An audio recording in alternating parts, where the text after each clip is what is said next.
So hello everyone. We're back. The Astro dice will strike again. We're going to roll my zodiac dice to see what sign needs the most insight at this beautiful divine time that you are finding this video. So zodiac dice is big 3, sun, moon, rising.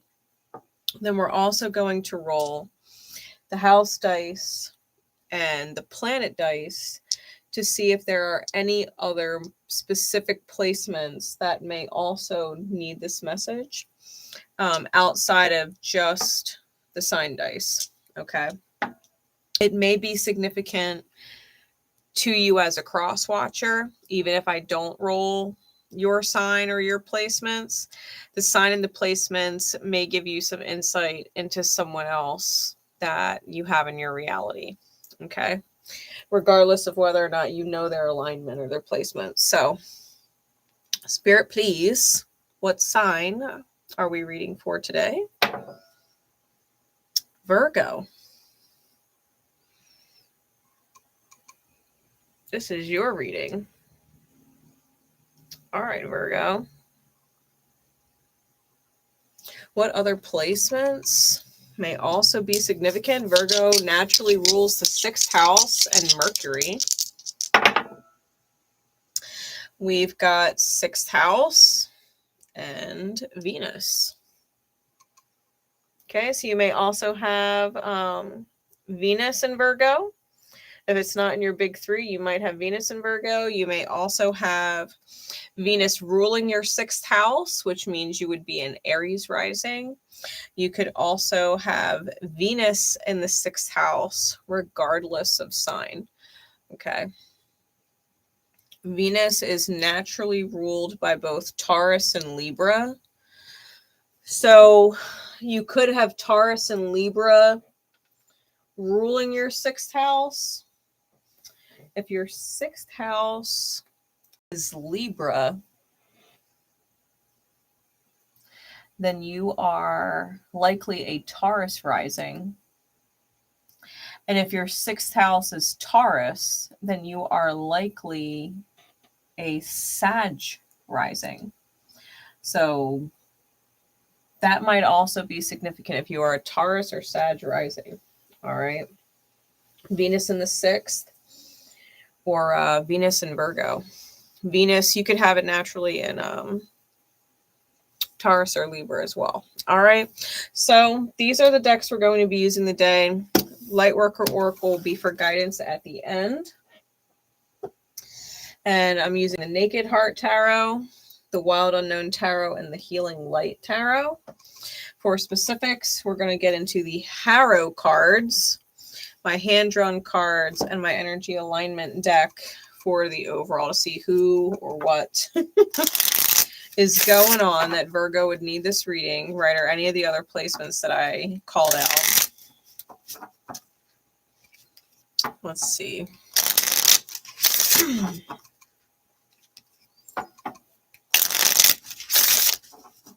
Especially Venus in Virgo or Aries rising. Taurus rising, Sag rising. Spirit, who or what is this message about? What do they need to know? What are the overall energies surrounding the message? That is in our highest good to understand. All right, we've got the marriage.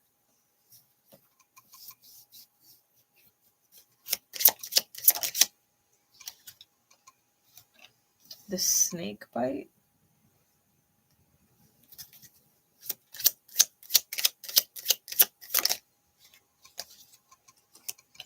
And the survivor. This card's been making its appearance lately. I believe it came out in the Cancer reading that we just did. We have the peacock on bottom and the tangled briar on top.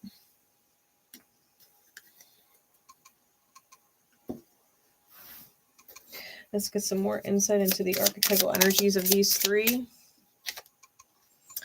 Angel in reverse on the marriage. All right. Clarify snake bite, please.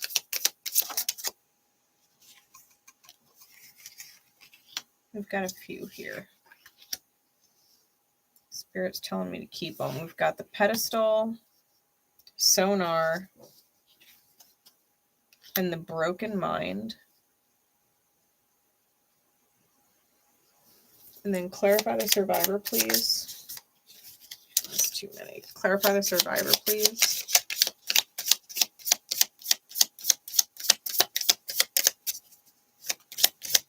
What is that energy, Spirit?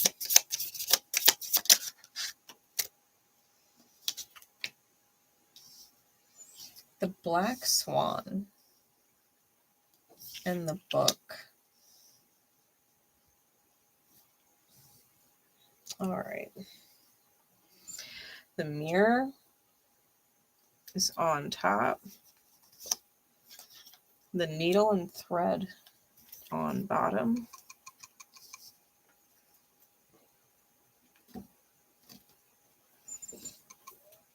And what are their overall aligned energies? Please clarify the marriage with the angel in the reverse.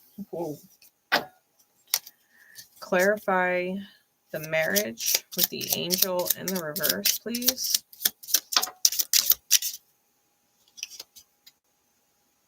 We've got authentic, needs proof, believe it when they see it. I feel like there's more. What else? What else for the marriage with the angel in the reverse? Vindictive. All right, clarify the snake bite energy, please, with the pedestal, the sonar, and the broken mind. Martyr sideways. And dream achiever. And clarify the black swan with the survivor in the book. What is their energy, please? Insecure. Apathetic and detached or aloof. Okay.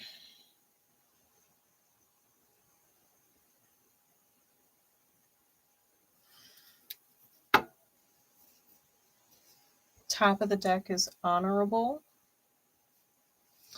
Bottom negates their own feelings out of compassion for others. The light being self-compassion.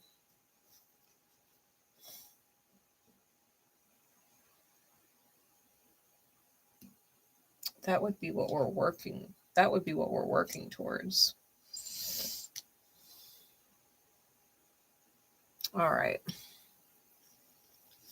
So now that we got all the cards out,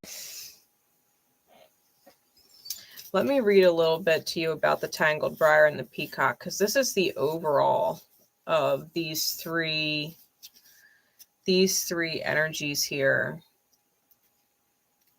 The Tangled Briar. Now, for those of you not familiar with Harrow cards, they're from the world of Pathfinder and D&D. But I find they work exceptionally well when we translate into real life readings. So,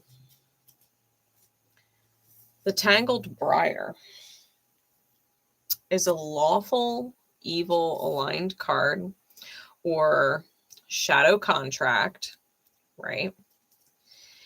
And it says the Tangled Briar is a card of ancient deeds. It indicates an object or person from long ago that will somehow have great influence on the situation. The object or person in question is one lost or unalived in a foul way.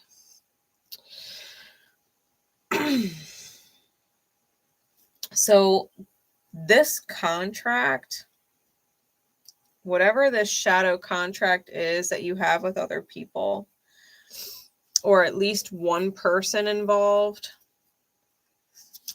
they probably have a chip on their shoulder from a past life. Okay? They probably have a chip on their shoulder from a past life. The peacock is a neutral energy. It's neutral, true neutral. It is a creature of astonishing beauty, but it is a beauty that can only be retained if frozen like a cockatrice's statue. Smarter people accept the passage of time and dance out of the peacock's way. Its appearance always signifies a sudden personal shift in attitude or societal change.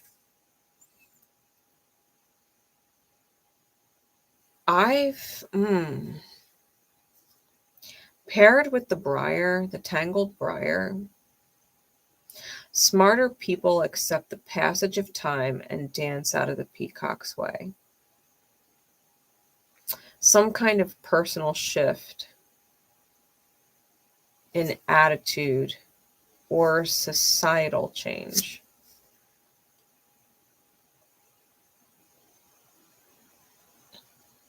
I think whoever hurt the tangled briar, whoever it is in this reading, and we're going to get deeper into it and we'll figure it out. But they may have been someone who truly was beautiful, like a beautiful reflection of what someone else could have been.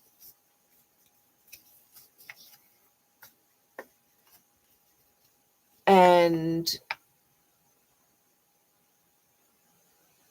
got smited, in some which way, shape, or form. They got hurt or tragedy found them.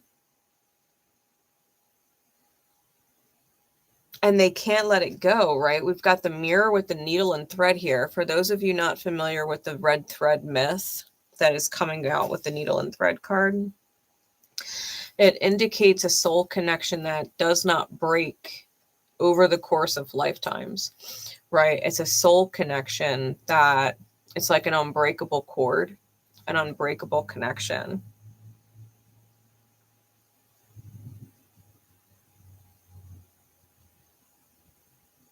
And we're dealing with a mirror here. So the shadow, right? If someone was reflecting the beauty that someone else could have been, then that individual who smote them could essentially also be a reflection of the darkness that someone could go to as well. And I think that in the mirror of it all, because we're talking past lives here, right? We're talking past life connections that are continuing to have cycles together. Something hasn't healed. And it's continuing, right? This unbreakable connection between two people that are mirroring.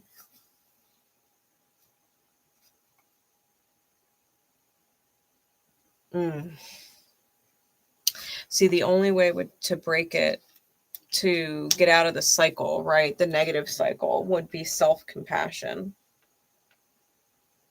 Honoring the self and the self's healing.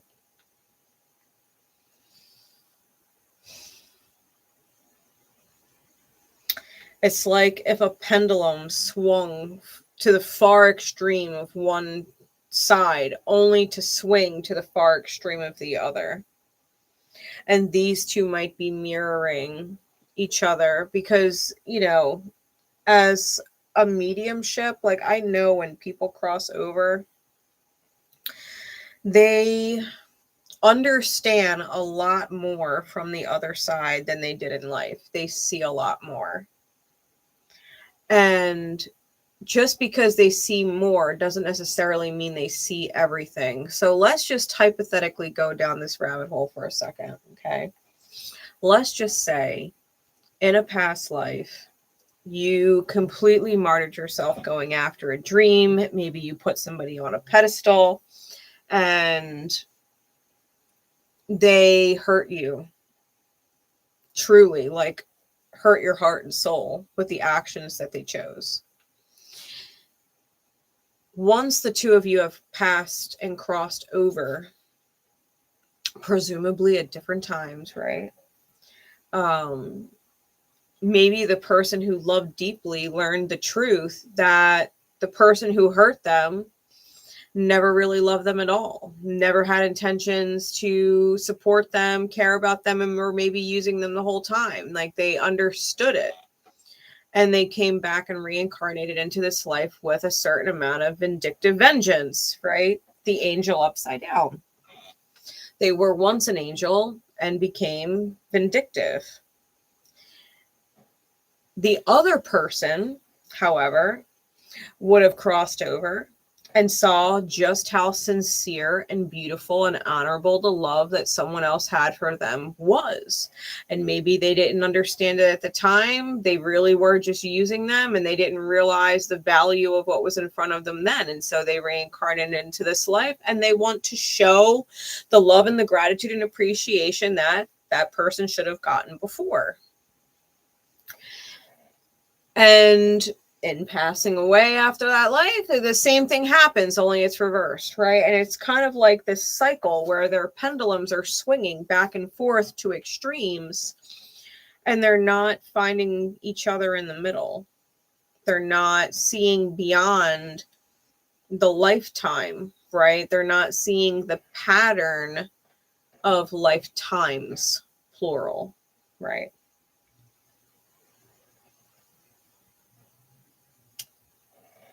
It's a shadow contract, right? Lawful evil with the tangled briar. There's an entanglement, a mirror entanglement between light and shadow, the yin and the yang, flipping back and forth from light to dark, and not seeing the whole picture.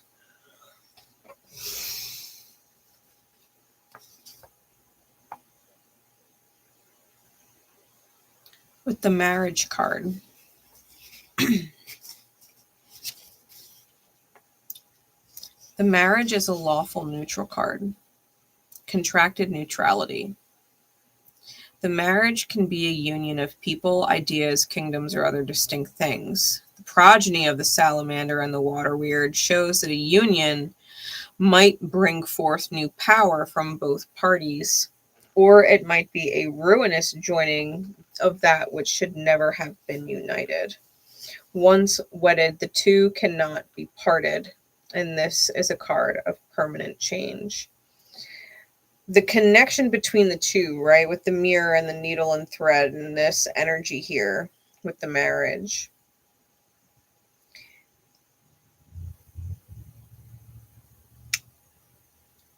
I feel as if this person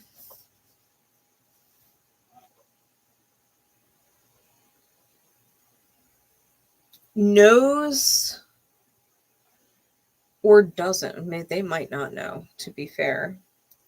That there was a reason for them meeting the other person. That there was a reason for it. But they may absolutely regret ever walking down a path in any lifetime with this person, because it's got them in a cycle, right? Because it's got them in a cycle. The purity of their energy that was once the angel was tainted or flipped in reverse, right? Now they may have a hard time believing in the good of people, right? Needs proof, believe it when they see it. They might not believe that said person can change.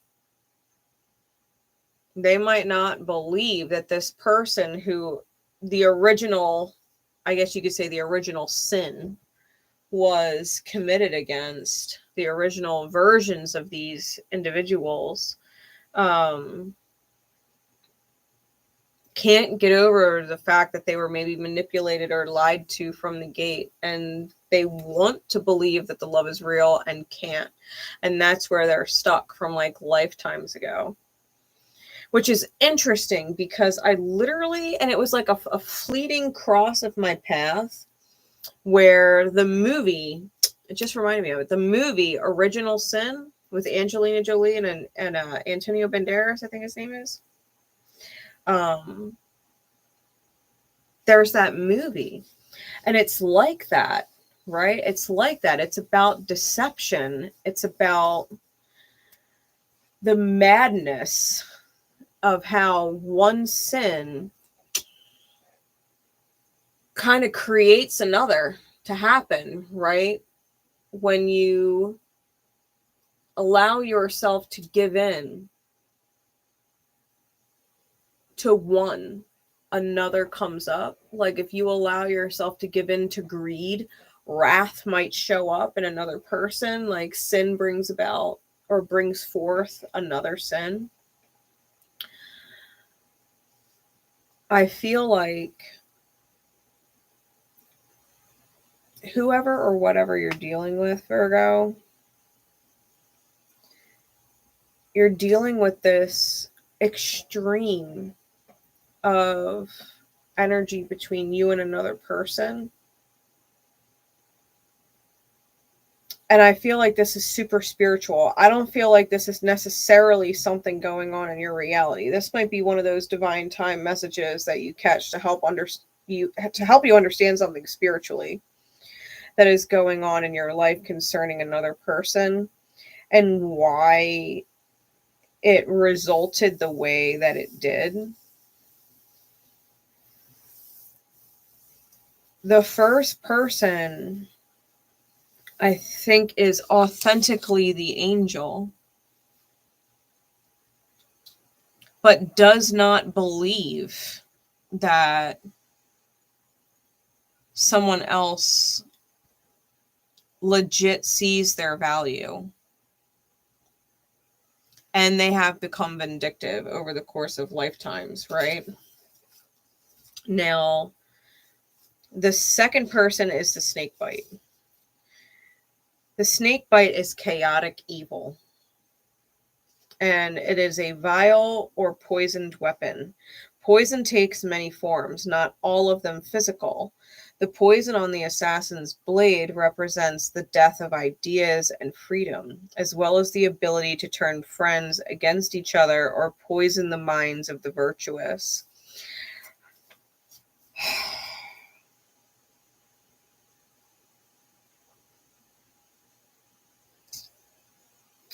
I think this person... Okay. Because I know the intention I had when I drew this card, but I'm seeing it really differently with this combinations of cards. I feel like this person targeted the angel, looked at the angel and said, I can turn them into a demon. I can turn them into the shadow.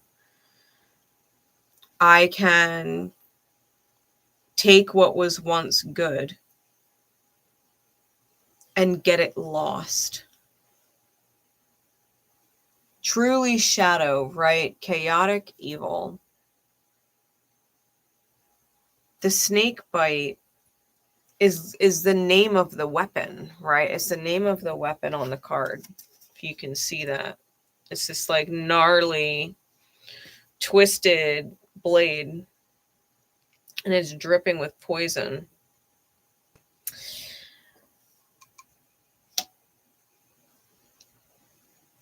The dream or the vision, they were never going to sacrifice themselves. They were never going to martyr themselves. Never.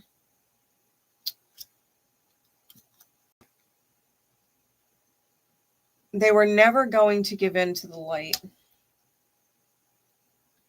Maybe because they don't believe they're capable of light. They don't believe that they're capable of light. And so if they're going to be a worthless waste in shadow, it's almost like they want to bring as many people down with them. They have some seriously deep-rooted issues. Like whoever this individual is has some serious issues, right? The poison on the assassin's blade represents the death of ideas and freedom. as well as the ability to turn friends against each other or poison the minds of the virtuous. To poison the mind of the angel. Right, and the lingo assassin is used, you know, it's someone who targets someone specifically.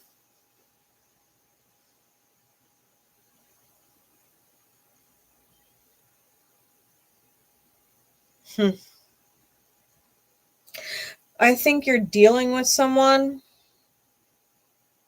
or dealt with someone in the past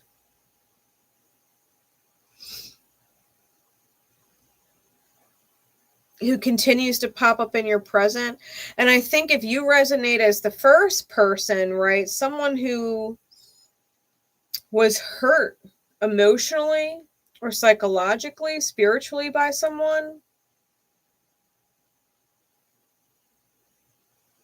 that you have a real problem with the fact that this person targeted you and are in this swing of energy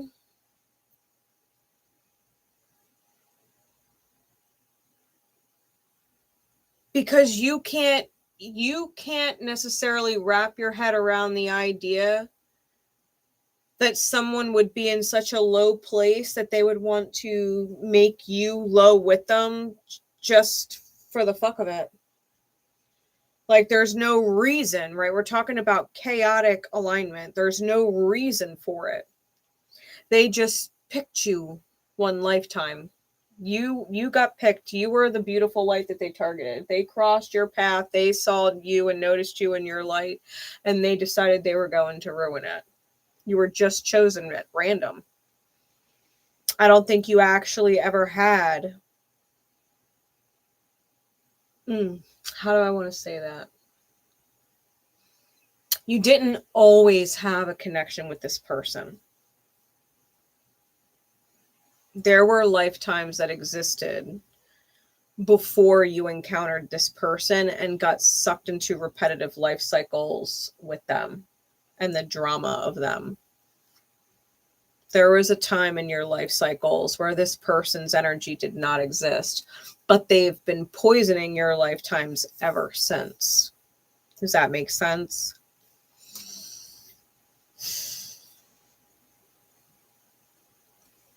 Now we got this Survivor card with the third energy and the Black Swan, right? We've got the Survivor card. The survivor is neutral good. And it represents a person who has been through an ordeal of some kind. Surrounded by his fallen comrades, the man represents someone or something thought lost forever, but found once more. It can represent rebirth. It came out with the Black Swan and the book, along with insecure, detached and aloof, and apathetic.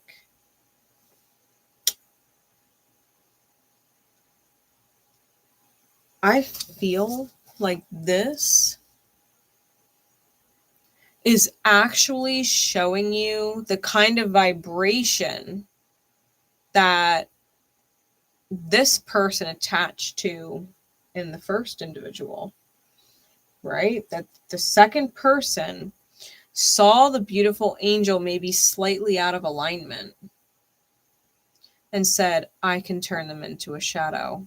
I can get their demons all riled up and have and empower their shadows to where their shadows consume their light. I think being around this individual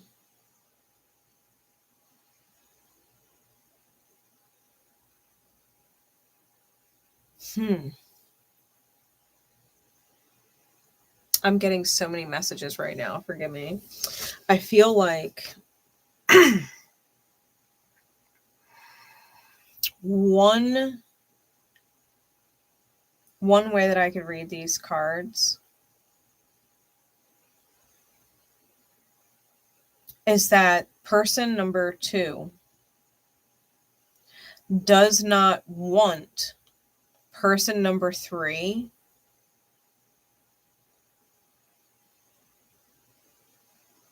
to heal, to survive the attack, right? The poison.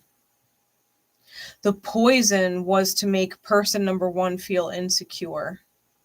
They wanted person number 1 to feel insecure. They wanted them to feel like being without them, right? Person number 2 wanted person number 1 to feel like they could not live without them, right? Apathetic. I don't even care if I die.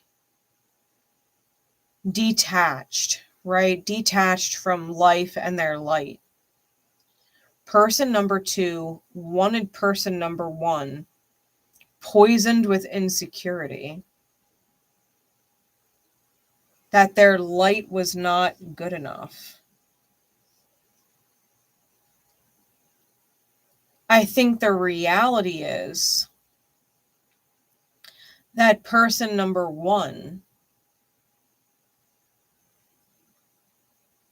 if they held self-compassion,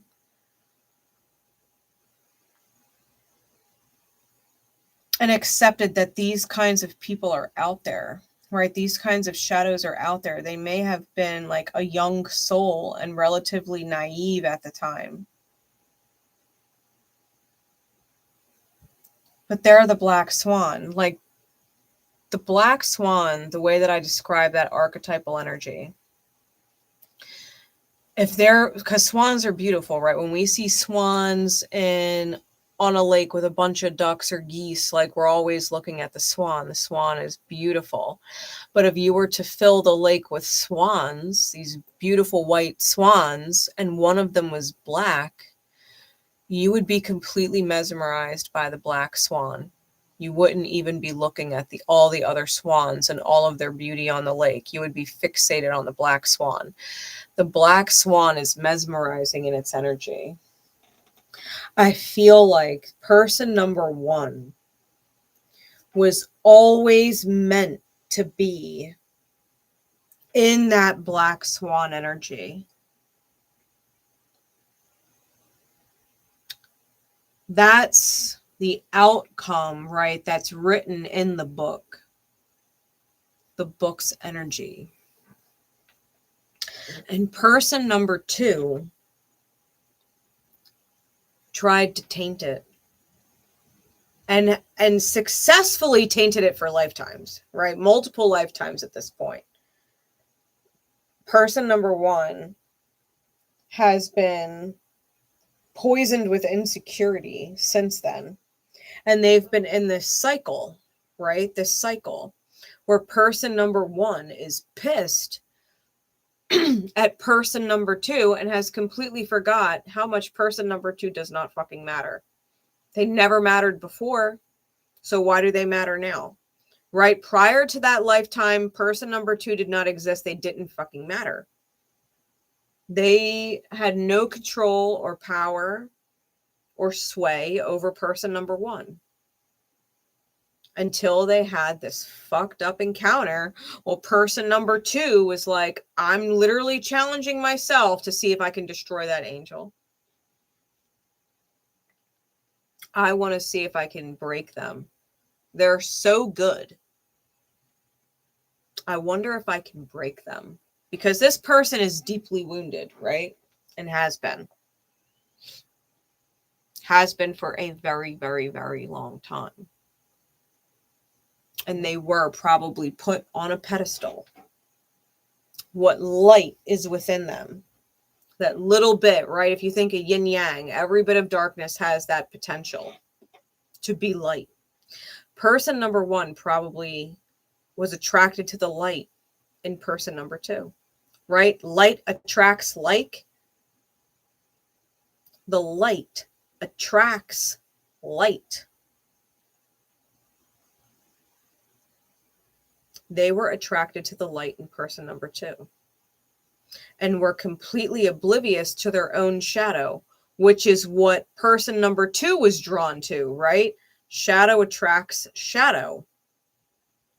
Person number 2 saw that little bit of shadow in person number 1 and said, I'm going to allow that shadow to grow and consume them. They made it their mission. All the while, person number 1 was putting person 2 on a pedestal, trying to get that light out, trying to expand their light. And they've been doing this mirror of a ping pong dance for lifetimes. Now, it could end in one of 2 ways. Either person number 2 decides they're no longer going to try and destroy the light in person number 1 and they let it go. I don't care.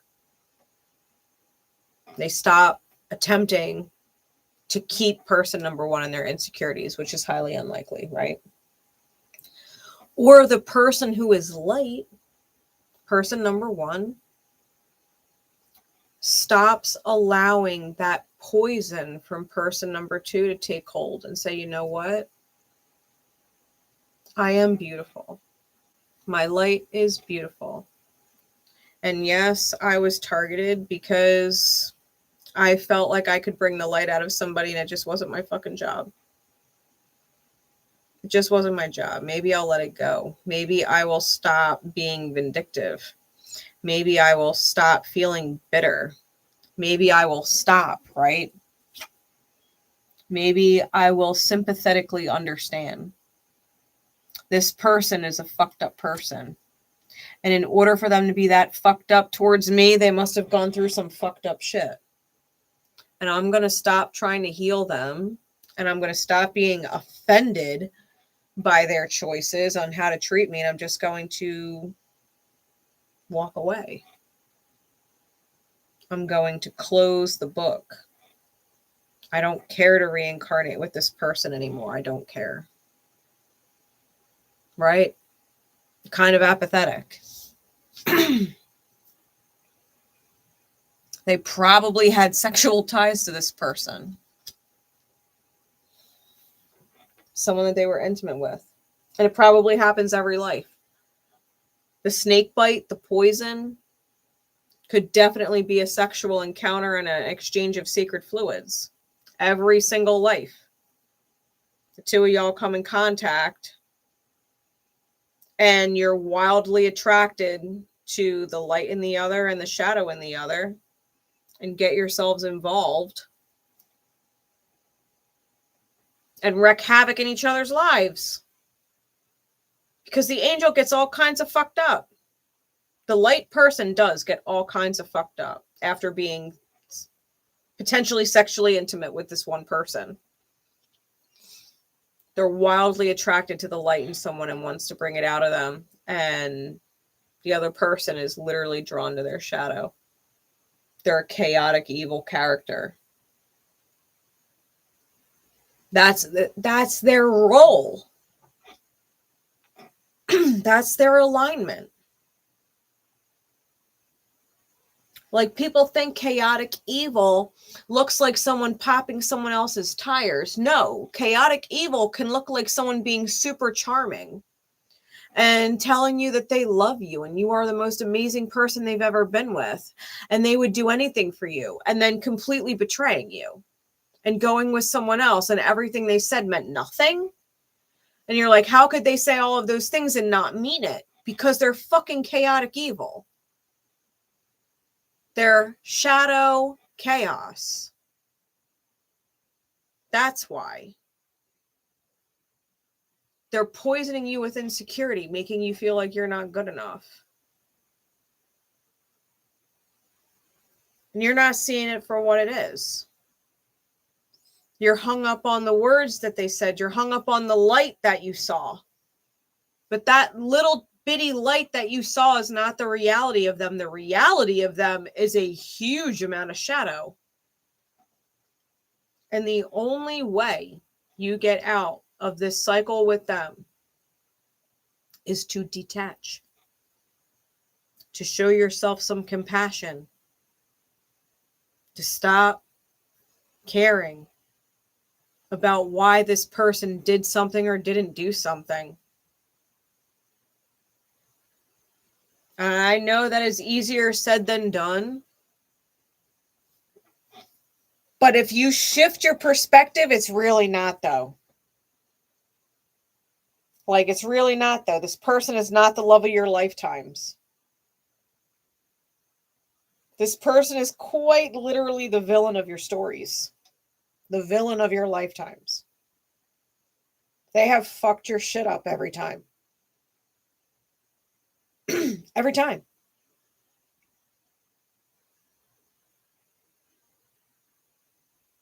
Think about it. They came into your life and made you feel like it was the best feeling in the entire world to have them. And it probably was. The best feeling for them to have you in their life. It probably was. The best feeling. You're light. It feels amazing. To be held in that kind of love, to be held in that kind of consideration, to be on that pedestal. It is the best feeling. They loved it. But their role is chaos and shadow. They intended on utilizing that light the whole time. The whole time. They were never going to turn light like you. They haven't chosen it for lifetimes.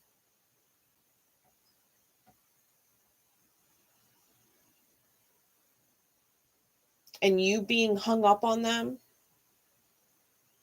or stuck on it in some way, feeling bitter, going back and forth, feeling insecure with yourself. That was their whole purpose and intent. Spiritually speaking. Now, their human versions could be completely fucking oblivious, right? They're not consciously choosing to do that. They're completely unaware. They are not awake to themselves. They are not self-aware. They do not understand what it is that they are doing to you. Their human self is completely unaware. Their spiritual self, on the other hand, is not. Their alignment, their generational trauma, the shadows that run inside their wheels, the shadow cogs that make up their machine, their program knows exactly what it's doing. There is a war between quote unquote angels and demons taking place on the battlefield that is every single human. Humans are the battlefield. Humans are the battlefield. And angels and demons, speaking in metaphor, right? Angels and demons fight for control of every human. We are the battlefield that they are fighting on.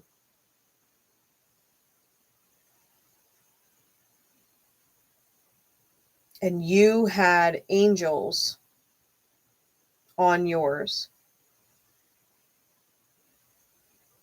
You had angels winning on yours. And someone else had demons winning on theirs. And your angels and their demons went to war. And when your energy mixed, so did the battlefield. So did the battlefield. Like, imagine it for a minute. If your human psyche was a battlefield before this person, and maybe there was one lone demon on the field fighting through hundreds of angels, right? And your angels were overwhelming this demon. It just wasn't going down without a fight. But there was one demon left. And this other person, their psyche was a battlefield where there was one lone angel fighting. One lone angel against hundreds of demons, standing their ground, fighting one lone angel by itself. And you met this person and your battlefields intermingled, especially when you were intimate with each other. The battlefields intermingled because you were literally sharing your physical bodies with each other. The battlefields blurred. And now, yeah, they have more angels on the battlefield fighting their demons. Yeah, but you've got a lot more demons on your battlefield fighting your angels. It's a fucking war. You're at war. Where you used to be mostly light, now you are 50-50 split. You're at war with yourself. And now where someone else was shadow and they were good in their shadow, yeah, they're at war with themselves now. There's a part of them that wants to be loved, that wants to be in that pedestal light, that wants to return it to you because it wants to get it back. Like, there's war. You're sexually intimate with people. And you literally share bodies. You are sharing the battlefield with someone else. Your angels and demons are mixing with theirs. I hope that metaphorically that makes sense, that visual. It's why it is so important to find people. And if you're going to be intimate with people who are of the same vibration. You do not want to mix light and dark. You really don't. Shadow is less at war with themselves when they are ignorant to the light. They are actually more at peace inside their shadow. And the light is more at peace without mixing with the demons, without mixing with someone else's shadow. They are better off mixing with someone else who is of equal light, and it stays light. There's no war within the self. It's fine. Let fucking psychos date psychos. Let cheaters be with cheaters. Let liars be with liars. Let them have their shadows together. They will be less at war within themselves. They will affirm their shadows over and over with each other. This is why they lie, because other people lie. This is why they cheat, because other people cheat. And their shadows can run rampant with each other. And they can be all kinds of targets for each other. And light should be with light. Honesty deserves honesty.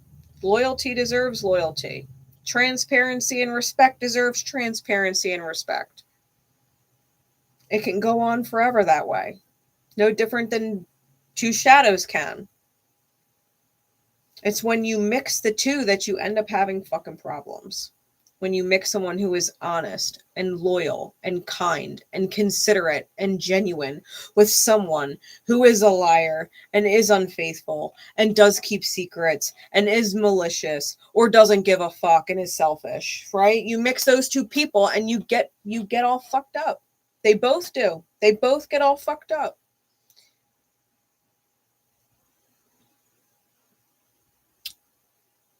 Is it worth it?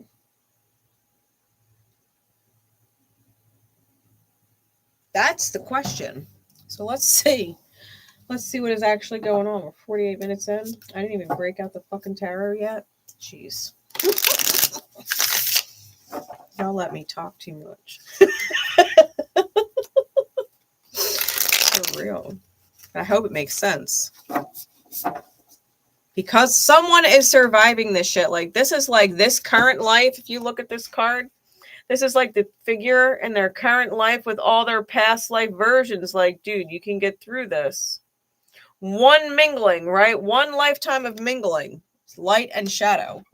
And you've been trying to sort out that war. ever since.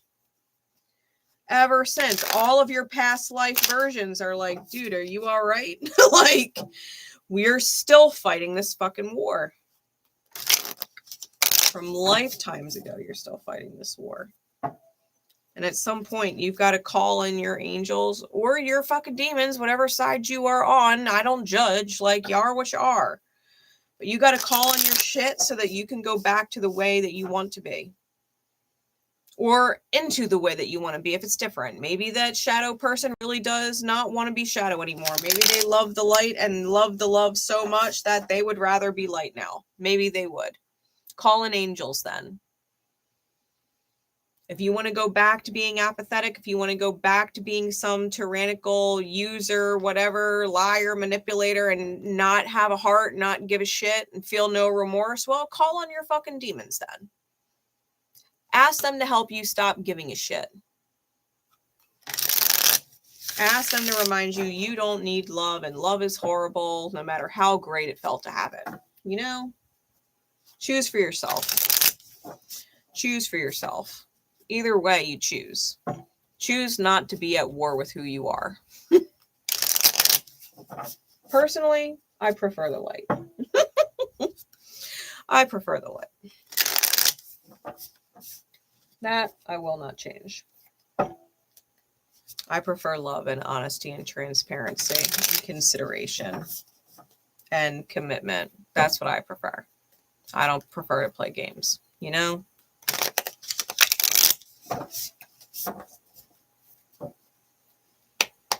Give us some insight, please. What is going on with this first person?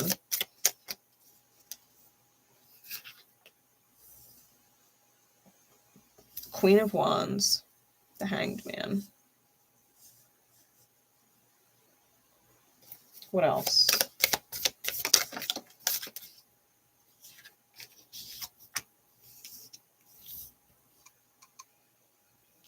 The Innocence of Swords, the Ten of Wands reversed.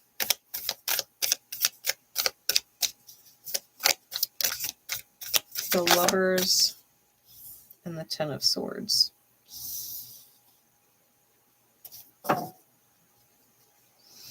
Bottom of the deck is the Ace of Pentacles. Top is the Chariot. Ace of Pentacles, Eight of Pentacles, Queen of Swords, Two of Swords,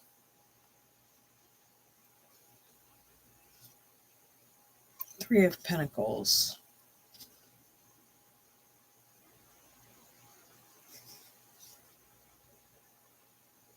It's funny. I was just having a conversation about anchors today.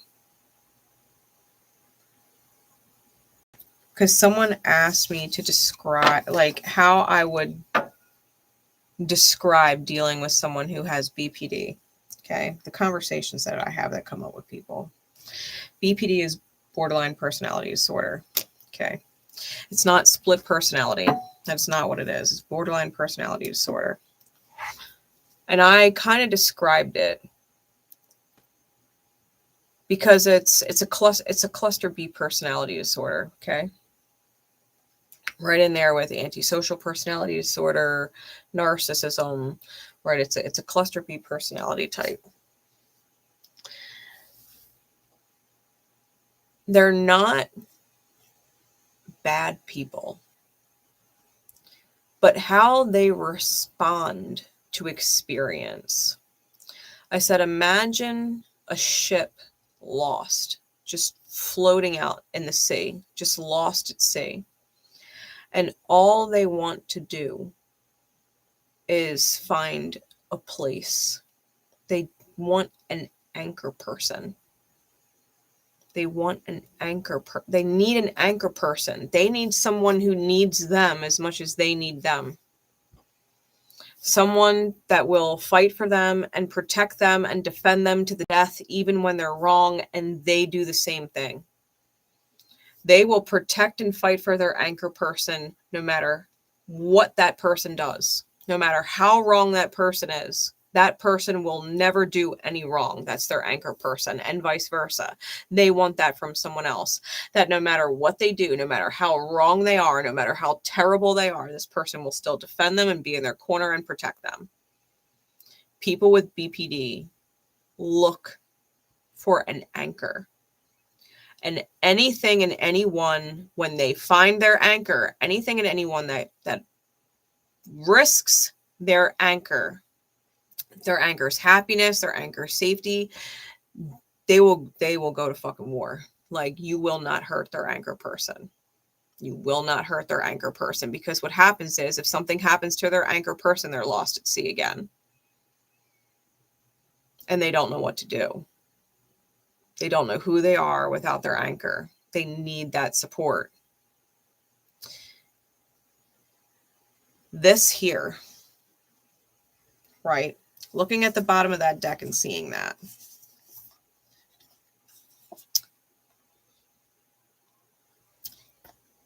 This person is putting in the work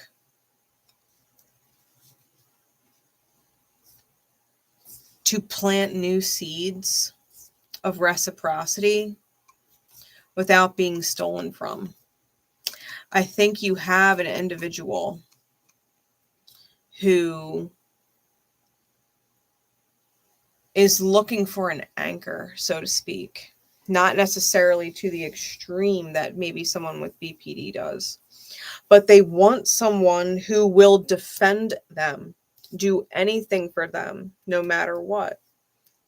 No matter what. Even if they're wrong, like, they would rather have a vulnerable and real conversation where growth can happen than just being discarded, you know? I think that this individual, where they're at right now, I think they're moving forward towards a new foundation because they know what they desire, and it's not spiritual burden. They don't want to carry the crosses of other people. That 10 of Wands in the reverse, what they desire with the Queen of Wands, it is not to carry the burdens of other people. They're seeing things differently spiritually in the mirror, right? The Lovers here. Eagle synchronicity were popping up too. I was watching Dreamer Apothecaries. She had a reel going on Facebook, and it was like this golden crystal carved eagle. It was really gorgeous. But anyway, all these synchronicities, right? I feel like this person is seeing things different, spiritually speaking, seeing things from a higher perspective with the eagle. And I think the shadow person, they're seeing how powerless this person really is to them. How powerless person number 2 really is over them. The betrayals, the backstabbing, making them feel insecure with their actions. Like, they're seeing, I think they're seeing person number 2 as powerless. That they really do have no control over how they see themselves, right? Person number 1. That person number 1 is not affected by person number 2. Maybe they had been for a very long time, but this little baby cat is nothing compared to the eagle. The eagle could rip it to shreds. It could. The eagle could rip it to shreds. And that's the higher perspective, right? The eagle flying, you know, at this elevation, the spiritual mind at this elevation sees that little teeny baby panther and is like, I could literally tear it to shreds and make a meal out of it if I wanted. It is powerless against me. It's powerless. Unless I let the shadow grow, right? Unless I let the shadow grow and be so big that I can't take it down without a fight, without risking damage. It's like nipping it in the bud, right? It's that mentality. It's like this mindset. I see someone else's shadow for what it is. Like, yeah, I could see their light. Yeah, I could see their potential. But I see their shadow too. And if I let their demons on my battlefield, if I mix that energy with them, that little baby panther is going to grow into something that is not easy to take down. It might actually hurt me. I think person number two. I think the poison's worn off of person number one. And I think they're realizing that person number one I'm talking about, I think they've realized that they don't actually want to be physically intimate with anybody until they're certain that someone is not shadow. That someone's demons are not running rampant inside someone else's psyche on the battlefield that is that person. They would rather not be physically intimate with anybody. They would rather not get lost in the quote-unquote tangled briar, right? The card at the top there. They don't want to get lost in the briar, the tangled thicket of thorns. They don't want to get trapped.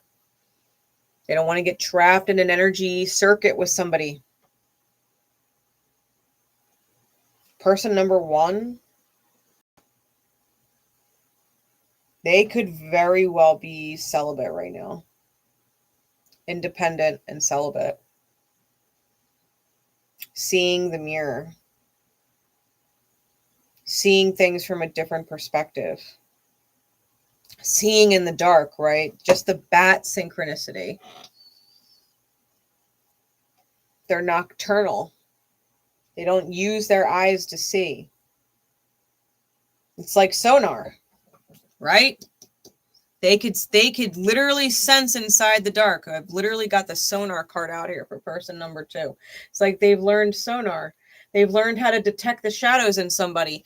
Them being around person number two, they learned a skill. Person number two saw the shadow in person number one and tried to extort it. Person number two learned how to see the shadow in other people and avoid it. Like, no, that's going to be a problem later. If I don't kill it right now, it's going to be a problem later. Right? The eagle to the little baby panther. It could destroy me later. When I least expect it. I think person number one learned how to detect shadows. I think person number one learned how to detect shadows. They picked up a new skill.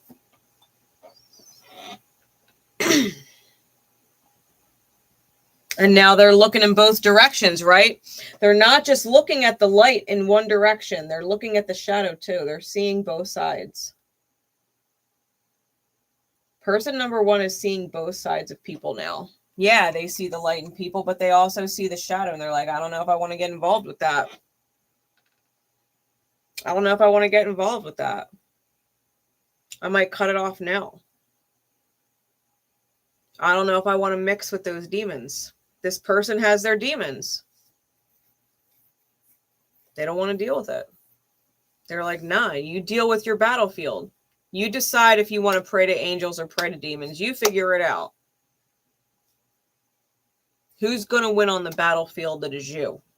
Light or dark? Pick your side. And I'll decide whether or not I actually want to mingle energy with you. Person number one got smart. Person number one got smart. What's going on with person number two? Yeah, person number one is playing games. They were betrayed one too many fucking lifetimes. They got smart. They got smart this lifetime. Like something clicked.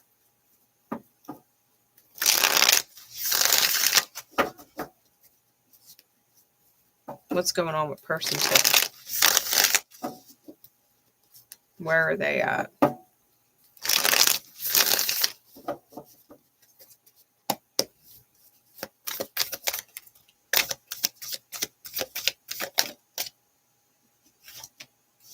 Temperance. The Page of Swords. It's out for both of them now. Three of Cups.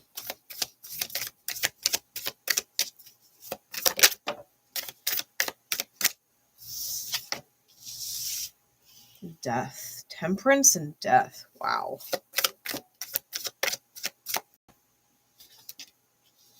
The Five of Swords reversed.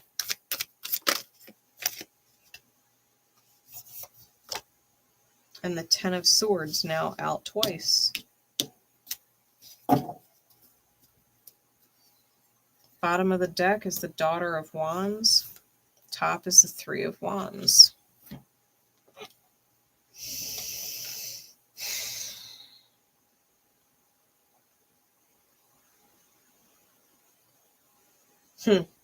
You know what? Remember how I was talking about the battlefields mixing, and that person number 2 now had a whole lot of more angels, right? A lot more angels on their battlefield instead of that one lone angel fighting by themselves. They got a whole bunch on there now because they mixed with person 1's energy.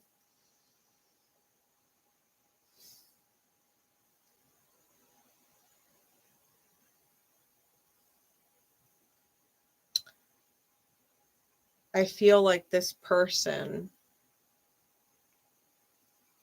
because they mixed with person number 1,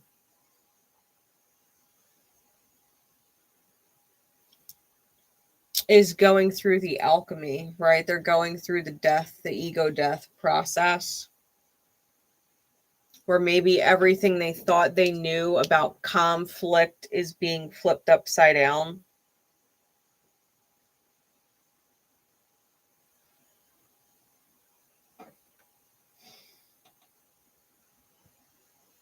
And they may have ended up in a similar situation, right? We've got these 3 birds in shadow, right? How interesting is this? These 3 birds in shadow, all kind of looking at the sun, that little spot of light.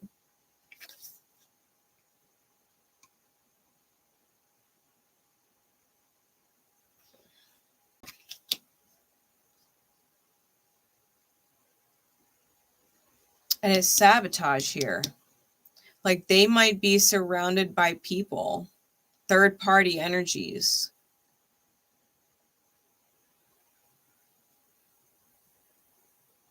who want to get them back in shadow. Right? Like other people of the shadow that may have known them for lifetimes as shadow. Like all comrades and soul of shadow, or all chaotic evil. They're looking at how much light is actually in this person right now. And they're like, what did you do? And they're looking at the light. It's almost like they're trying to figure out a way to get it back into shadow, to get the sun to set. How do we get the light out of them? Because they mingled with someone who was light. Genuinely light.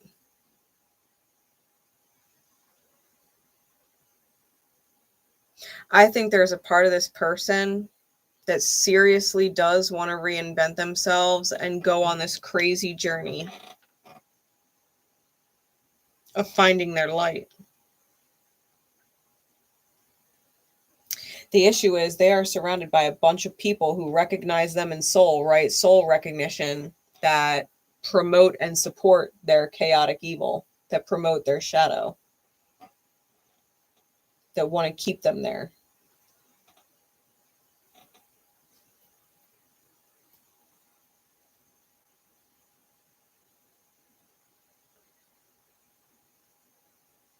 But like the bird here, it's death, right?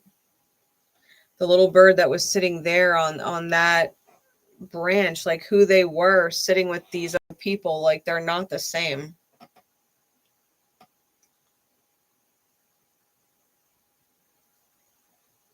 Really, all these bird synchronicities, 4 different cards, all birds.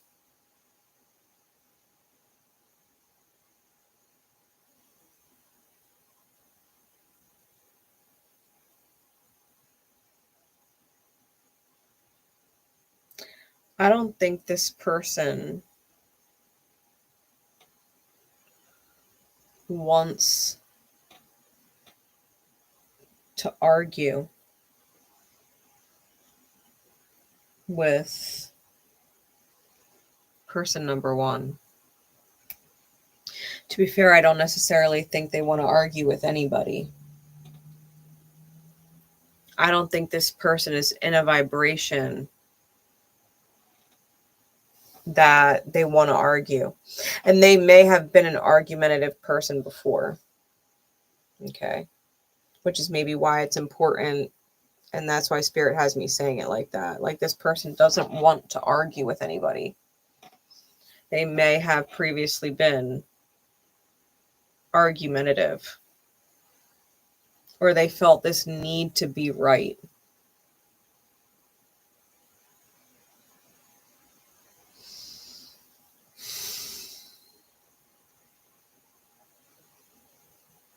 I feel as if they're realizing that even though their perspective was such for a long time, that it's almost like they became aware that there's a perspective higher than the one they had. Someone could see things from a higher perspective than them, right? Like person number one.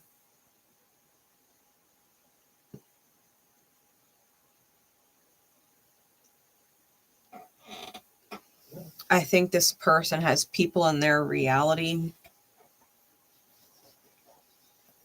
who remind them of the vibration they used to be in when they were taking advantage of or hurting people, like person number one. I think they have multiple people like that in their reality. Multiple people who are taking advantage of them and using them in some which way, shape, or form. Because that's who they associate with. Typically, that is who they resonated with. That is who affirmed for them why they were like that in the first place. They're around a similar shadow energy that they are familiar with. However, they don't necessarily feel like they quite fit in with these people anymore because they're not quite the same shadow that they used to be. There's a lot more light experience in them right now.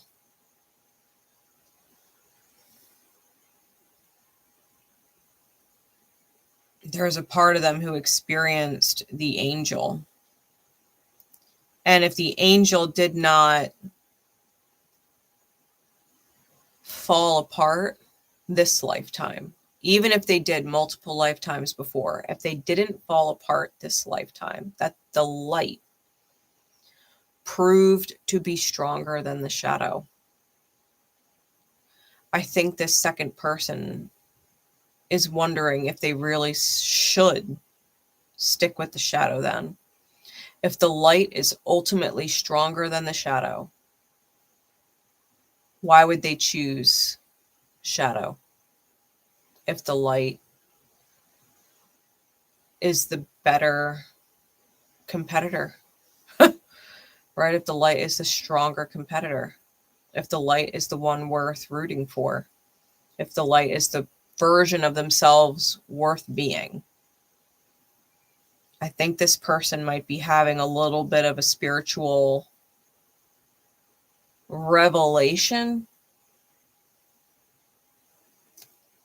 Maybe it doesn't pay to be dark.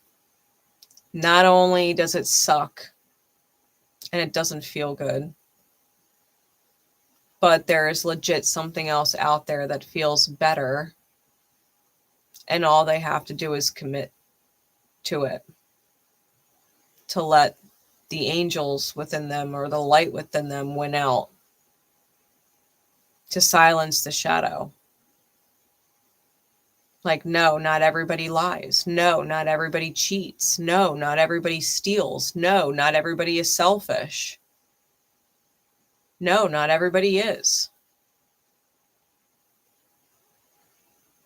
And I think that whether they realize it or not, they're at a choice point. Person number two is at a choice point. And they've got to figure out if they want to let go of this martyr for the shadow type of energy, right? That they're capable of light. This is what's in the balance. They've martyred themselves, their better version. They've martyred it for the shadow. And coming out sideways, that's what's in the balance. They might just flip into capable. Capable of dream achieving. Realizing that they were trying to hurt angels because they themselves were in a rough place, but that they never deserved to be in that rough place, right? They actually did deserve the pedestal. The light in them deserved to be on the pedestal. That's what person number one saw. That's why person number one put them on the pedestal. The person number one saw their light.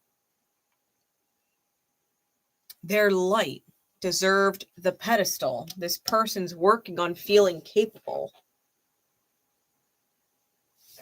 They've been through some fucked up shit in life. I think person number one is learning to read the energy in the room, so to speak, with people. I think if person number two genuinely chose their light, genuinely chose to shift, to let the light win out in the war within themselves and let their shadow go, to let the shadow comrades and people in their life that are familiar to them go, that they could legit turn over a new lifetime leaf, so to speak. But person number one,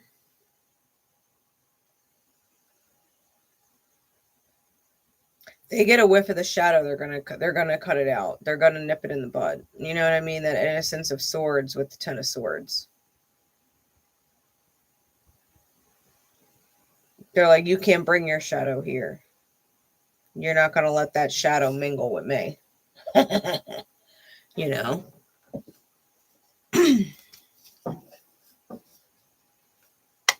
What else do we need to know about this situation? You got the Healing Light Tarot. Give me more insight into the Black Swan energy with the book and the Survivor. What is this? Apathetic, detached, and aloof, insecure energy. What is that? Help us understand, Spirit, please. One more shuffle.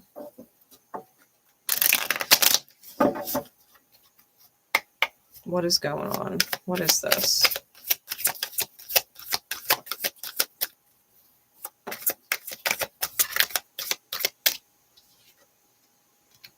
The 8 of Wands.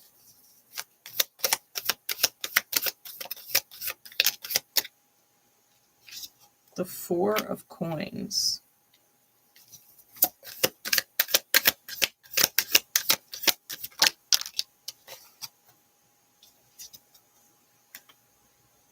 The 9 of Swords reversed. With the Knight of Pentacles, the Page of Pentacles, and the 4 of Cups.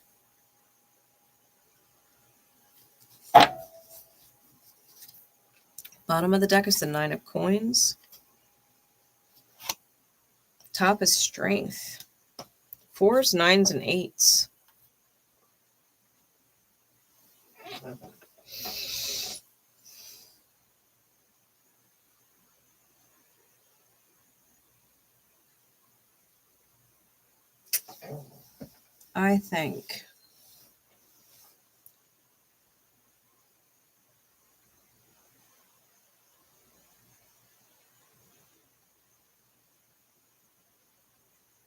I think Spirit, right? The light, the highlight that loves us all, right? I think Spirit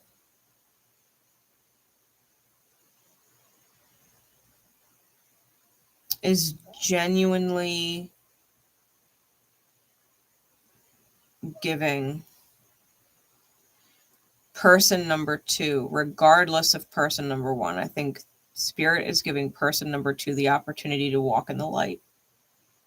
and hold the light. Especially with this Four of Coins energy.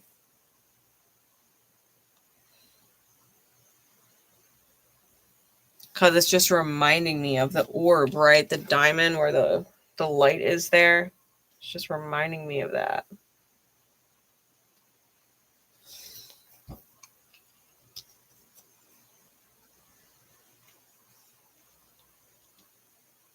I think the divine that loves us all is giving person number 2 the opportunity to really hold up their light, to defend their light, and create opportunity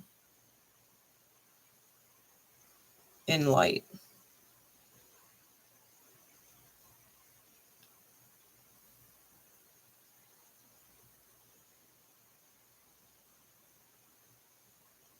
They don't know if they're worthy of it, though, of receiving light again. Like person number 1 gave, I don't think they feel or know if they are worthy of receiving it again. Right, the Four of Cups, like they're sitting on the 3 cups here, right? The 3 cups with their shadow people. They're sitting on the 3 cups here. And the owl, right? The wings of the owl coming through with the Ace of Cups. Right, you can see that in the card. Spirit is giving them this opportunity to feel the love of light, the high love, the love of the universe, the love of spirit. Like, it's okay. You can go through a rough patch for many lifetimes, but when you choose the light, you choose the light, and that is it. You don't have to prove yourself to the light. You might have to prove yourself to the shadow, prove your shadow, but you don't have to prove your light to light. You either are light and you shine bright and you hold up that light, or you don't. I think this person has to claim sovereignty from the shadows and people that they associate with. I think they have to maybe find a new group of friends, or, you know, potentially let their family go, depending on what the situation is. Relationship dynamics that they're attached to.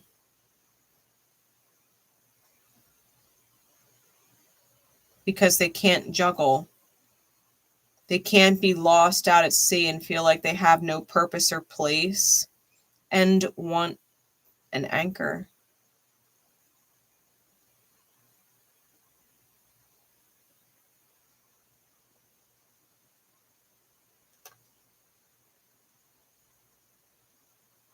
They can't choose to be lost and be found at the same time.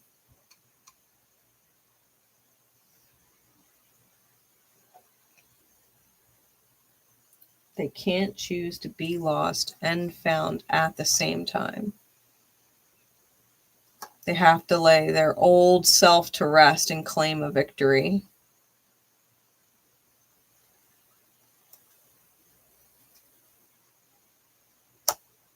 Yeah, see things differently. That's the Hanged Man. To choose the victory and see things differently.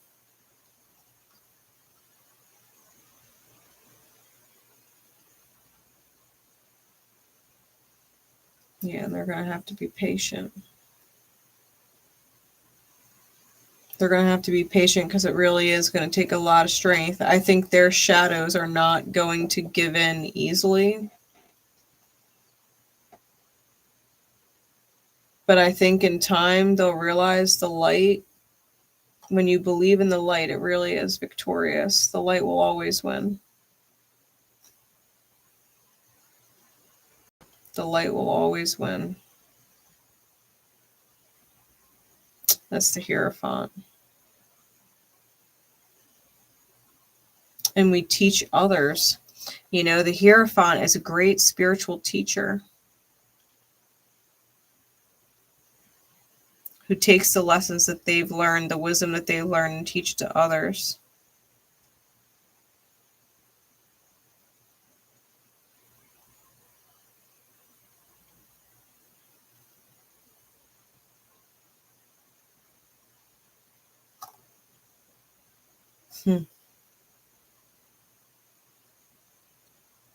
I think they're going to realize just what a powerful person they are in this world, like literal 3D world, and all they can receive when they let themselves be inspired by the light. It really is inspirational. And it does put you in the Empress energy, right? That divine receiving. Changes fate. Wheel of Fortune.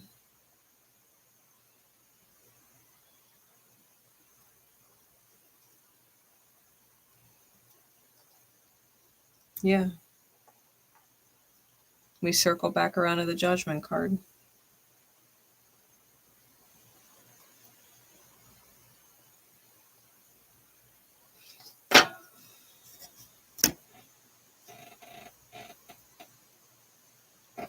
It doesn't have to be a nightmare. This life, it doesn't have to feel like a nightmare. It doesn't have to feel, you don't have to feel like you're constantly needing to defend yourself against other people. Like you constantly have to manipulate and play mind games to get what you want because other people are manipulative and playing mind games. Like you don't have to live like that. You don't have to live in a constant state of protect myself because everybody else around me is out to use or abuse me in some way if I don't keep them in check. You don't have to live like that. You could just connect to genuine people who are honest and real and care. Like those people exist. People who are honest and transparent, who consider you and would never actually want to see you hurt and would never do anything to hurt you. Like those people exist. It's real. I'm one of them. I got quite a few friends like that. Like, there are amazing people in this world. They exist. I think someone is learning that and deciding whether or not they want to be a part of that world. One that's more light. What's the guidance, please, Spirit? Again, we're using the Lightworker Oracle.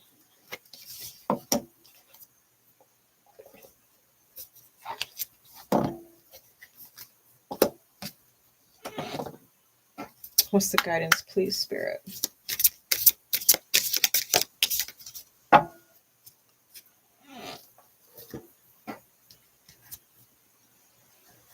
The heart transmission and third ray of creative intelligence. Cards 37 and 3.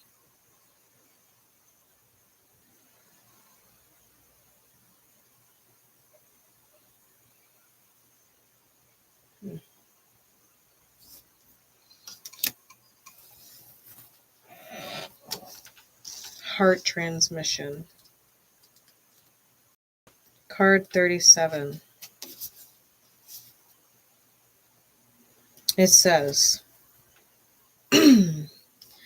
your heart is capable not only of giving and receiving love, but of connecting you to a great network of beings that resonate in the highest frequencies of divine love. Through your heart, you can receive information and guidance from networks of light that fill our universe. As you learn to open your heart to receiving these transmissions, your ability to work with group consciousness in a loving way increases.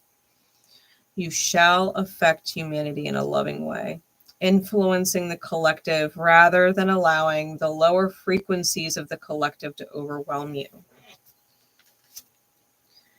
Working with group energy is a leap on the spiritual path with risk, but also great reward in terms of empowerment to manifest your life mission. The risk with group energy is mitigated when you approach it from the heart rather than the head.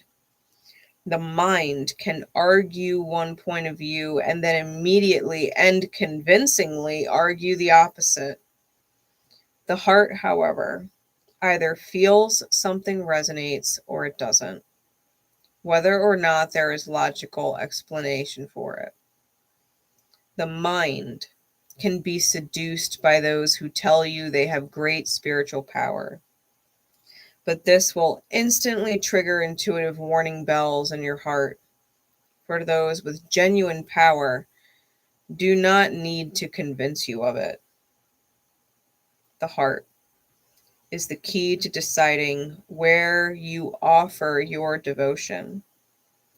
When you offer devotion to the group consciousness that loves you unconditionally, your heart feels safe, loved, and an inner knowing of the rightness of that group for you, whether that group exists on the earthly plane or in a spiritual dimension. For as long as it gives you life, broadens your horizons, nourishes your truth, and empowers you to live your destiny, that group is serving you. If you do not experience these positive effects, if you feel drained, confused, or that your issues are not resolving as you work with the group, listen carefully to your heart and question whether it is indeed the right place for you to be. It is important to also work with groups that you can serve. Although you may love your family, for example, they might not be the group you can best serve. Perhaps those who are open, willing, and receptive to your spiritual gifts are outside your family. Perhaps your family can benefit spiritually from you in the role of mother or son or daughter, but not in the role of spiritual mentor. On the other hand, some groups may want to feed off you, but not learn to do for themselves. They may wish for you to give them the answers to their problems.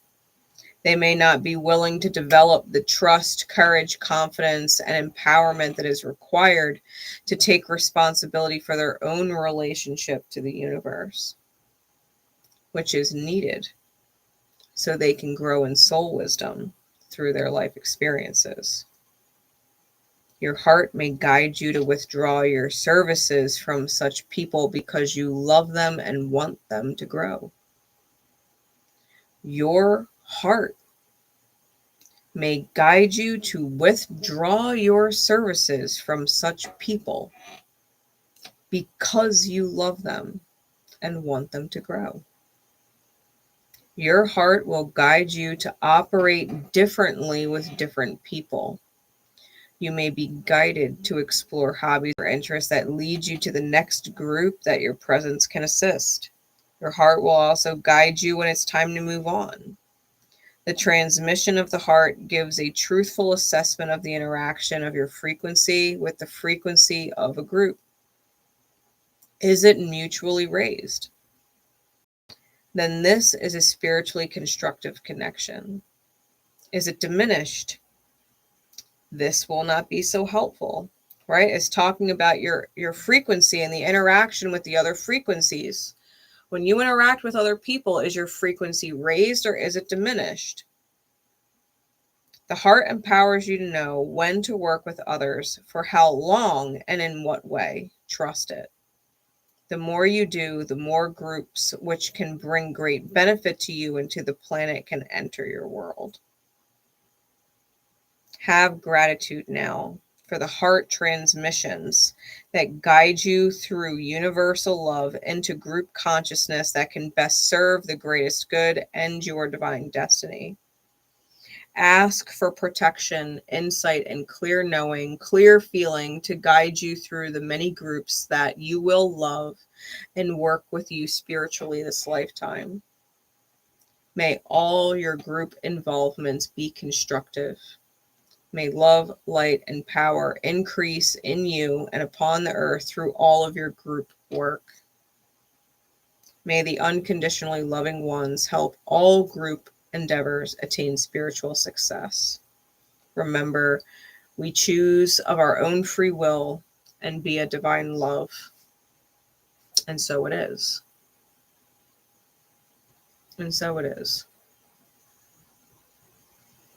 You choose who you connect with. You choose the groups of people that you entangle with. Right? We were literally talking about that with person number 2. But it is equally true for person number 1. Because when we were talking about the snake bite card, right, from the Harrow, it was talking about poisoning the minds and turning friends against each other. Person number 2 would have ultimately created rifts or attempted to create rifts between person number 1 and other people of like light, of like energy. They would have tried to intervene, tried to get in the way of it, tried to separate them from their light allies, the people that are familiar in soul to them that are light. They probably didn't like any of their friends or family or soul family that was light. Tried to be the wedge. Maybe felt that being put on the pedestal was enough to get them away from certain people. Maybe it worked for a couple of them. Maybe they chased a couple people away. Maybe they convinced person number 1 to spend less time with certain people that were once light. Or maybe made less time available. It's about knowing who you're putting yourself around.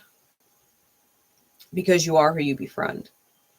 And either you are in shadow and friends with the shadow and working in that energy, and that is for your most, that's fine.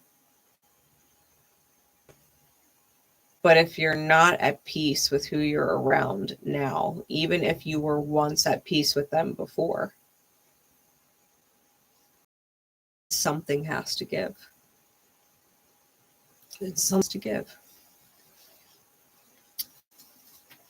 Third, intelligence. Card number 3. And our final guidance card.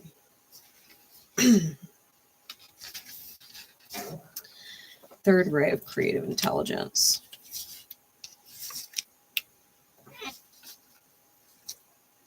The third ray of creative intelligence brings the gift of practical spirituality and develops the talent for grounding inspired creativity into the world. It empowers manifestation. This ray brings many gifts, including new ideas and the practical support needed to bring them to life, the ability to organize, the ability to make connections and networks and synthesize information from various sources into one coherent whole. Archangel Chamuel helps you receive this gift from the universe with love and intelligence. Archangel Chamuel he's a heart chakra angel, but he resonates with the vibration of pink. Like Archangel Raphael is a heart chakra healer and heals our relationship with ourself, where Archangel Chamuel is a heart chakra healer, but specifically in our connection to other people. So one, Archangel Raphael heals the self. Archangel Chamuel heals our connections or our cords, right? Our cord connections with others. The third ray of creative intelligence will help you gain practicality to organize and manifest an idea or vision in the world. It gives you the drive and the means to implement your plans. When this ray is active in our lives, we want to take action, bring something to life, not just to know or feel, but to do. Excuse me. With this oracle comes a message about taking action and believing that even the most inspired and spiritual ideas can have a practical purpose in the world. Your visions and ideas can and should be worked with so they can manifest. You must believe in your capability. This is the second card, right? Out of both guidance cards, capable is right there with person number 2. This is about capability and believing in your capability. That's the crux of this whole message. Believing that you are capable. It says you must believe in your capability and competence, your confidence and practical, down-to-earth common sense, even if these are not always your strongest qualities. If you doubt your ability to achieve all that you dream of, to achieve all that you dream of, remember that sometimes the universe puts dreams in our hearts to help us develop strengths that are dormant within us. This can bring to life a whole slew of abilities and talents we didn't know we had. To develop strengths that are dormant within us. Person number 1, no doubt, whether person 2 realized it or not, when they targeted person number 1 because they saw that little bit of shadow that they wanted to expand upon, what they didn't realize is that the light or the spirit within them that was fighting that one lone angel by itself on the battlefield was literally calling out to other angels for support. And that is why person number 2 chose to target person number 1. They thought it was because they were going to extort the shadow and expand on that shadow, when really the light in them was calling out to the light to be present, to be saved the whole time. The whole time. That one lone angel called in a bunch of other angels to the battlefield, knowing that the light was going to win in the end. The light doesn't lose. It doesn't lose. It convinced person number 2 to go after person number 1, spiritually speaking, to try and take them out, knowing that the light was going to win out in the long run the whole time, no matter how many lifetimes it took.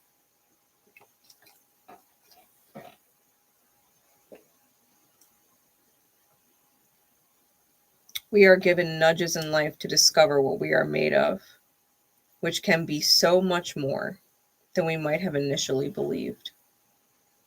The challenge with this ray is to take it one step at a time.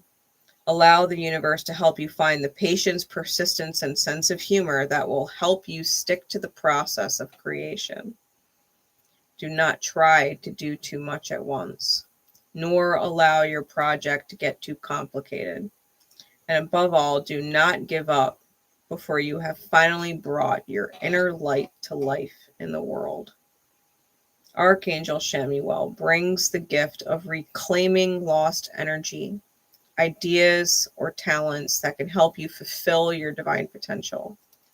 This archangel helps you reawaken talents from this or other lifetimes that may have been cast aside. Perhaps your intuitive healing energy was put to one side as you studied or tended to family responsibilities. Perhaps your business sense or your ability to market yourself in a soulful and loving way is yet to be discovered. Maybe an ability to teach or the clear, confident voice of a writer is within you, waiting to be developed. This archangel will help you find and apply with loving confidence whatever talents and abilities are required to turn your aspirations into manifestations in the world. As this ray has a special connection with business, you are asked to remain open to learning and growing through financial success. This ray can help heal the tension that many feel between spirituality and financial abundance. It helps us recognize that the spirit feels joy in successful physical world endeavors, particularly those that serve love. When a situation is a win-win for all involved, there is no reason at all to hold back from material success. It can be celebrated and enjoyed whilst you maintain true motivation for the work, which is love. And it's the truth, you know, the heart chakra, and we talk about it here on the channel, is both love and money. It resonates through the same chakra. So when you heal one, that love energy, that connection energy, that harmonious energy, you do heal money energy. You heal it. You can have an abundance and a flow come in. You can have a surplus of financial abundance that serves with purpose. Like we literally just did this with my channel members when we did candles. We did intention candles for the full moon. And I did a money candle for them. That's literally what we were talking about working on between this full moon and the next one. Working on realizing that you can be spiritually responsible, spiritually light, and be financially full. That you don't have to be spiritual and financially broke. That's not how it works. Healed heart chakra is healed heart chakra. You don't heal your heart chakra and money disappears. It's quite the opposite, actually.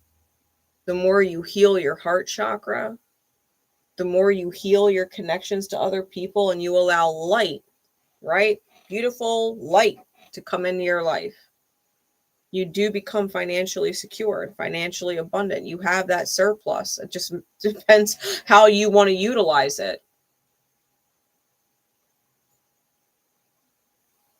When light energy is in your life, your finances will always improve. The lighter you are, the more financially sound you are. I promise you. Well, Grace, there's a lot of wealthy people in the world who are fucking assholes. Yeah, and they got a lot of fucking debt too. Don't get it twisted. We're talking about financial surplus, not credit. Okay? We're not talking about stocks. We're not talking about credit card debt. We're talking about financial surplus. Savings. Extra. That's not being squandered. Right? Money that's serving purpose.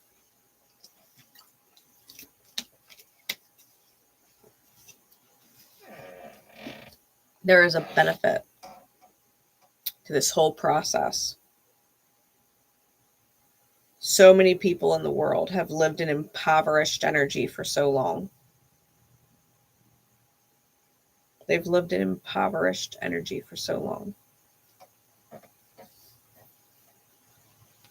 You may have been one of them. Maybe you've been impoverished or felt that way for lifetimes, but this ain't that lifetime. This is a brand new one, and you are in brand new energy, fully capable, whether you are person one or person two. I think person one became really privy to the shadow, has chosen their light. I think they have regained control. I think their angels have regained control over the battlefield, and they have chosen light. And they have become especially privy to the shadow and how the shadow functions and how they are not letting the shadows back in. They are not mingling battlefields with shadow people. And I think person number two, having gotten a good, healthy dose of light and what it feels like to actually be in that vibration.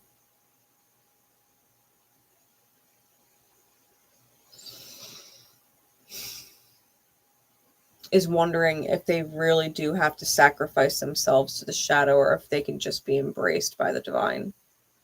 Because like I said, the light doesn't make you prove that you're light. You are light and the light trusts you until you prove otherwise. The shadow is what proves itself. The light doesn't have to do that. Right? It's like people trust until they have reason to distrust. If you don't give me a reason to distrust you ever, then I'm not going to distrust you ever. The shadow proves why it is the shadow, but the light doesn't have to prove its light. The light just is.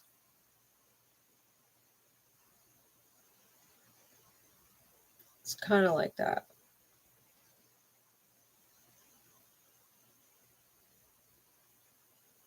I think some really good light went out there.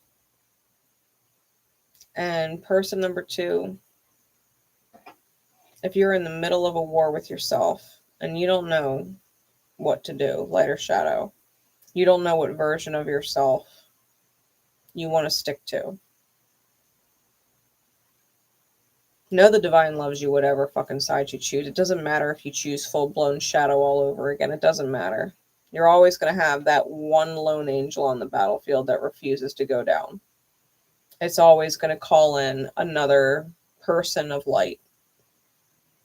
You will always end up back at war with yourself because at the end of the day, you really don't want to be shadow.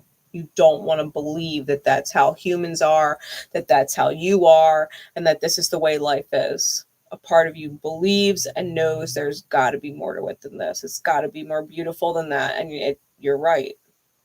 There is something more beautiful to life than shadow. It's light. It's light.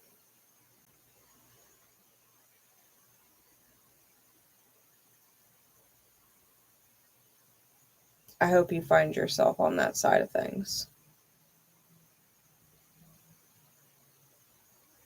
It feels really amazing to feel safe with people, to feel loved by people and considered by people, to feel whole and at peace, to feel like you could trust everybody around you, to not feel like you're being taken advantage of by everybody, or that you're being used, or that you've got to lie or whatever, or hide, that you could just be. It really is a great feeling. And I hope you choose that for yourself. I really do.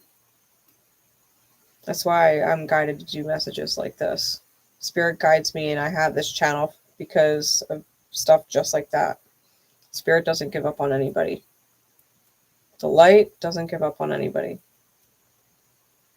It is relentless in its shining. Relentless. But I love you guys. I have been live long enough. I love you, and I will see y'all next time. Take care.